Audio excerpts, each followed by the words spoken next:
Hello, it's Saturday the 20th of February. You're tuned in to our 6 p.m. newscast coming to you from Arirang's news centre in Seoul. It's very good to have you with us. I'm Mark Broom. Our top story this evening, North Korea conducted an artillery drill on its side of the West Sea border early Saturday. None of the rounds landed on the southern side, but South Korean residents on a nearby border island have been put on standby to evacuate to shelters if need be. In the meantime, the South Korean Navy has completed collecting debris from the long-range missile North Korea fired earlier this month. Song Ji-sun starts us off. At around 7:20 a.m. South Korea time on Saturday morning, North Korea fired multiple rounds into the West Sea from its Changsan Cape located across from the South Baekneungdo Island.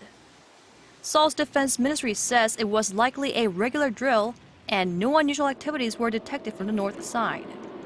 But as a precautionary measure, South Korea's military has called back fishing boats and told the island's residents to be on standby for evacuation.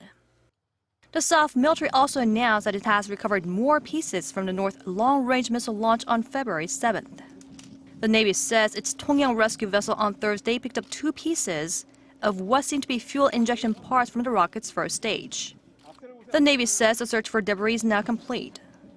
It says searching for hundreds of smaller pieces scattered across the sea would be pointless. With concerns rising that North Korea could be plotting a cyber attack soon, South Korea's ICT ministry is reportedly inspecting the nation's telecom companies and government agencies, as well as online banking systems. Officials are checking to see if they would be prepared for a large-scale attack. Following North's 4th nuclear test on January 6 and its long-range missile launch just a month later, the South Korean government has raised its alert level on cyber attacks, although no attempts have been detected so far. Song Ji-sun, Arirang News. Now, the United States has pledged to ensure more information about the outside world finds its way into North Korea. U.S. Assistant Secretary of State for Democracy, Human Rights and Labor, Tom Malinowski, said Washington is committed to finding faster and safer ways to transmit outside information to the North Korean people. He stressed that information will give them more options, more ideas, and greater independence of thought. The U.S. hopes the freer flow of information will show the North Korean people there are alternative ways of life to the suffering and hunger they have to endure under the Kim Jong-un regime. European Union leaders have unanimously agreed on a package of measures aimed at keeping Britain in the 28-nation bloc. British Prime Minister David Cameron said he would now recommend that Britain vote for staying within the EU in his promised referendum. The German Chancellor, Angela Merkel, has described the agreement as a fair compromise that will allow Cameron to campaign for Britain to stay in the EU. President of the European Council, Donald Tusk, said the deal with Britain is irreversible and reiterated his position that Britain needs Europe and Europe needs Britain. Prime Minister Cameron will outline the details of the deal during a cabinet meeting that will be held within the next hour. The in-out referendum is now expected to be held on June 23rd. Well over half of Korean exporters expect outbound shipments to China to steadily improve over the course of the year. According to a poll of over 100 exporters by the Korea International Trade Association, 63% said the conditions will improve this year once the global economy picks up some recovery momentum. Auto exports are anticipated to improve at the fastest pace, followed by chemical and steel sectors.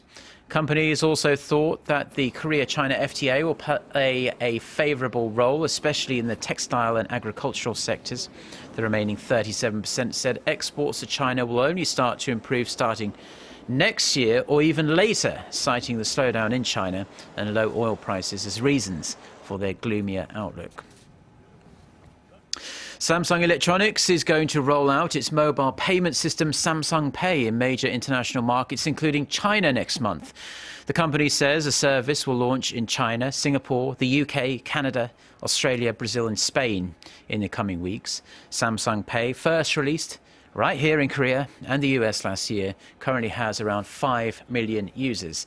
The mobile payment system supports magnetic secure transmission technology that works on traditional credit card machines.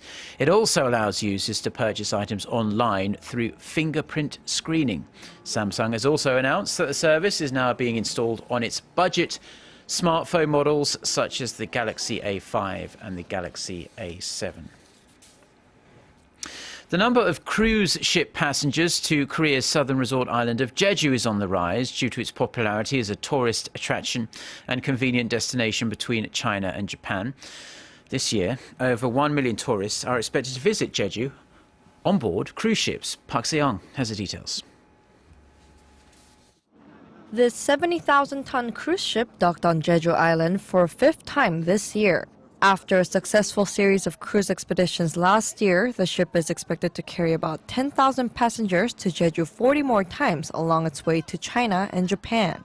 Until the end of this year, 25 cruise ships will dock in Jeju 500 times. With increased trips, the number of cruise ship passengers is also on the rise.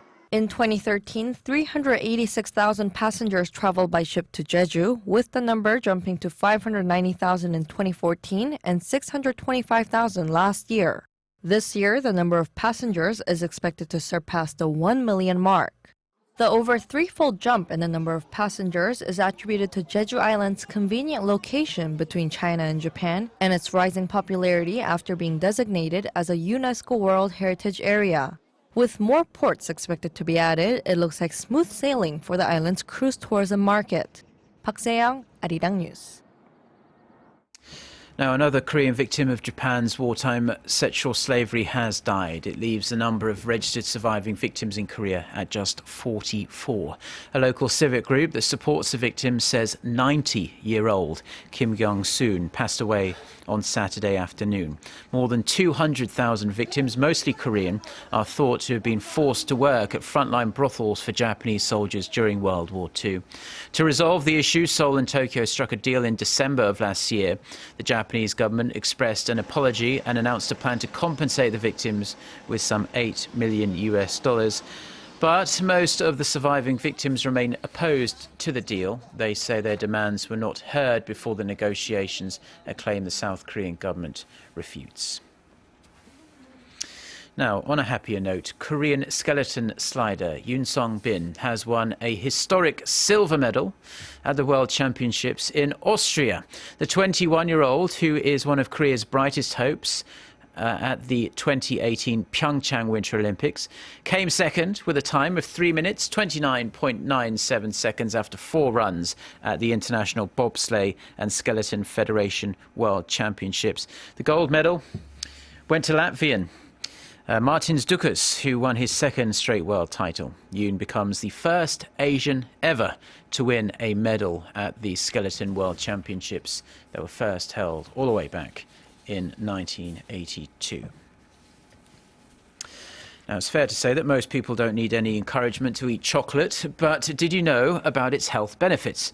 A new study suggests that eating small pieces of chocolate every day can significantly improve the health of pregnant mothers and their babies. Kim Mok-yeon has the details.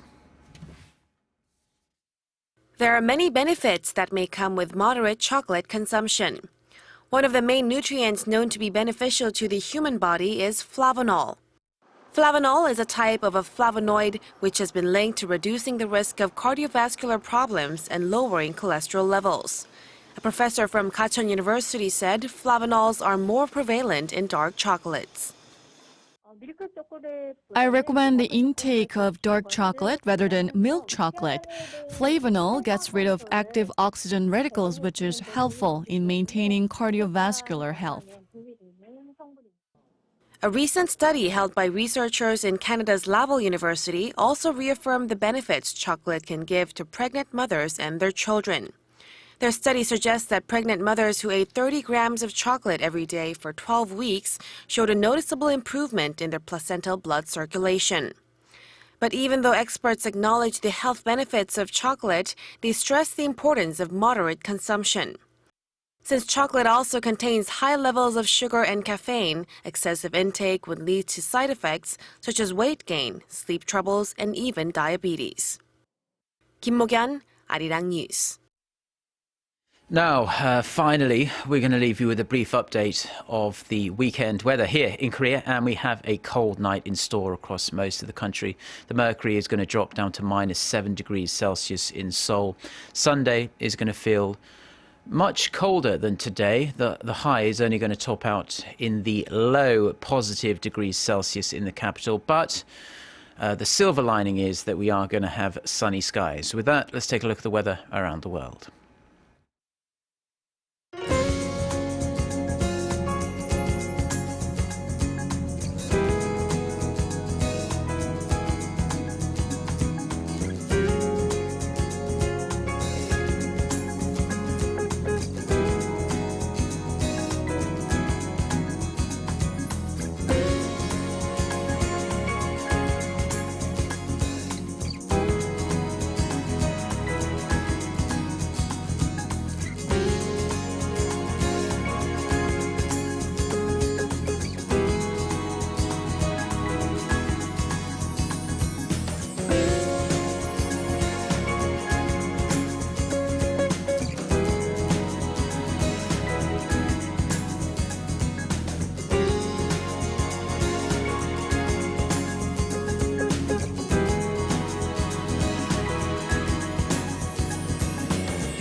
Well, that's all we have for now. Do enjoy the rest of your Saturday, wherever you're watching us, and stay tuned to Arirang TV. We'll be back with our next newscast. That is coming up at 10 p.m. Korea time. Until then, goodbye.